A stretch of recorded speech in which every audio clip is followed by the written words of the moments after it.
मंजू और मनीष दोनों पति पत्नी थे और एक पिज्जा की दुकान पर काम करते थे। एक दिन जब देर रात में वो दोनों काम खत्म करके जा रहे थे, तभी उनका बॉस उन्हें कहता है, सुनना तो जरा मंजू और मनीष, हमें अभी अभी एक पिज्जा केक का ऑर्डर आया है, तो तुम लोग उसे पूरा करके घर जाओ। क्या सर, पर इतनी देर हो गई है, 12 बजने वाला है। हाँ सर, और ये पिज्जा केक, ये क्या है? देखो, तुम्हें पिज्जा से केक बनाना है और ये ऑर्डर का काम तुम दोनों को ही करना होगा। अगर तुमने कर दिया तो मैं तुम्हें सैलरी के साथ बोनस भी दूंगा। इतना बोलकर बॉस दुकान से निकल जाता है और मनीष मंजू सोच में पड़ जाते हैं। वो जल्दी से कई सारे पिज्जा बना लेते हैं और फिर उन्हें एक के ऊपर एक रख के पिज्जा केक तैयार कर लेते हैं। तभी मनीष उस घर का एड्रेस पता करता है जहाँ से वो ऑर्डर आया था। मंजू, ये घर तो यहाँ से काफी दूर है और इस पर यह भी लिखा है कि हमें वहाँ पहुँचने से पहले एक भी कॉल नहीं करनी है, बिना फोन किए ही ऑर्डर पहुँचाना होगा।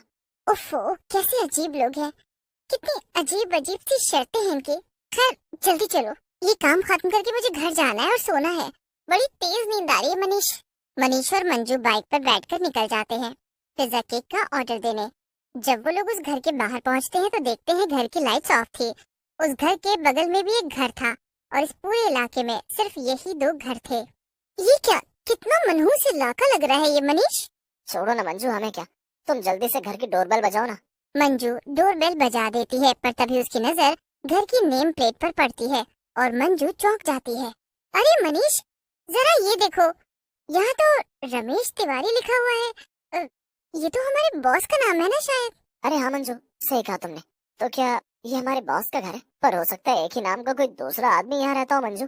मंजू और मनीष बात कर ही रहे थे कि तभी घर का दरवाजा खुलता है और घर के अंदर से 4 चुड़ैलें बाहर निकल कर आ जाती हैं और मंजू और मनीष को घर के अंदर खींच लेती हैं। इसके बाद वो चारों घर के दरवाजे को अंदर से कई ताले लगाकर लॉक कर देती हैं और एक चुड़ैल तो मंजू और मनीष को रस्सियों से बांध भी देती है। ये ये क्या कर रहे हो? ये सब क्या चल रहा है? छोड़ दो हमें, जाने दो प्लीज। एक चुड़ैल जो कि सबसे ज्यादा तैयार थी और जिसने काफी सारे गहने भी पहन रखे थे, वो मनीष और मंजू की बातें सुनकर हंसने लगती है और उनसे कहती है,